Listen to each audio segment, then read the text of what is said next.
एक ब्लॉक है, ब्लॉक के ऊपर 200 न्यूटन का फोर्स लगा भाई, 200 न्यूटन। यार ब्लॉक के ऊपर जो फोर्स लगा दिया ना वो इस तरीके से लगा दिया, ठीक है,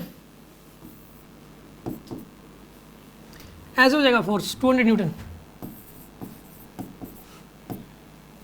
ये आ जाएगा आपके पास।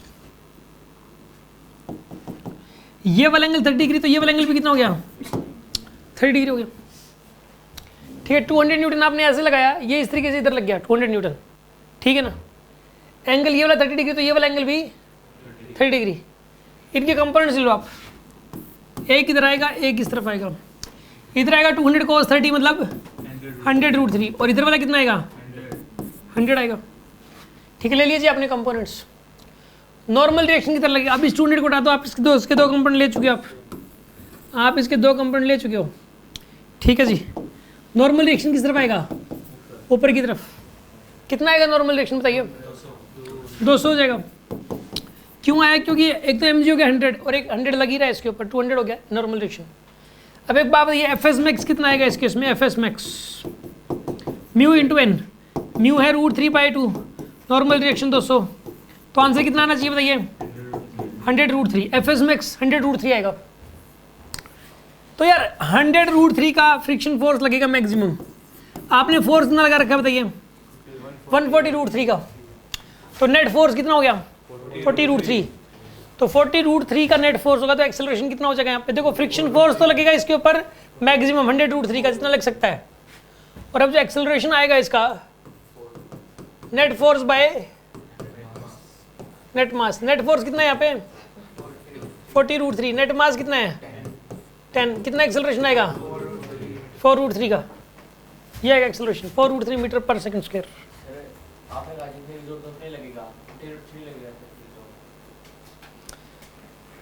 40√3 क्यों लगेगा, आप कह रहे हो कि 40√3 लगेगा, जरूरत तो यहाँ पे 140√3 की थी, जरूरत तो 140√3 की थी, लग तो नहीं सकता 140√3, जितना अप्लाइड फोर्स होता है उसके बराबर जरूरत होती है, तो 140√3 की जरूरत थी, लगवा लो।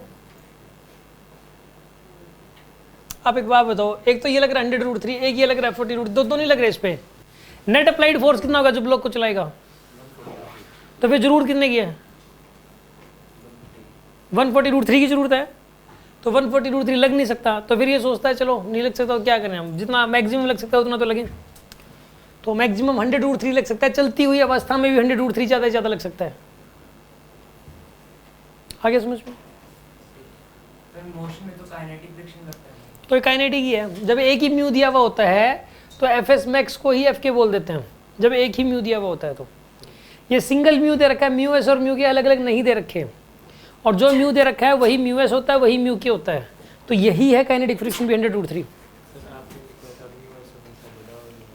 मैंने ये लिखवाया था कि म्यू एस हमेशा बड़ा होता है म्यू के से, लेकिन हल्का सा बड़ा होता है, लेकिन मैंने ये भी कहा था कि 90% क्वेश्चंस में बराबर दे देता है, 90% क्वेश्चंस में दोनों की वैल्यू बराबर दे देता है, म्यू एस और म्यू की वैल्यू।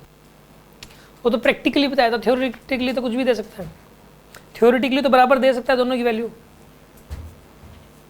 और कोई डाउट है किसी के मन में?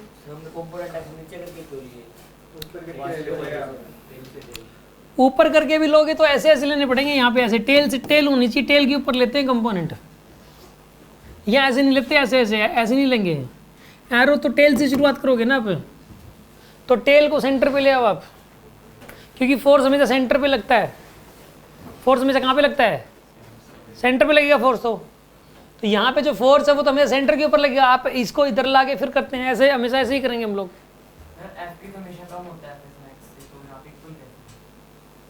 क्या कह रहे हो,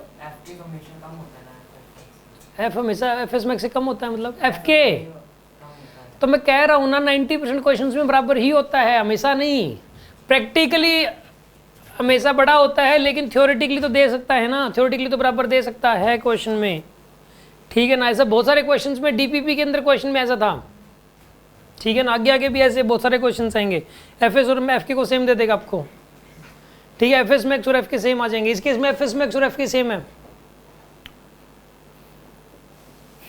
हाँ जी और बोलो, हाँ भी आशीष कोई डाउट?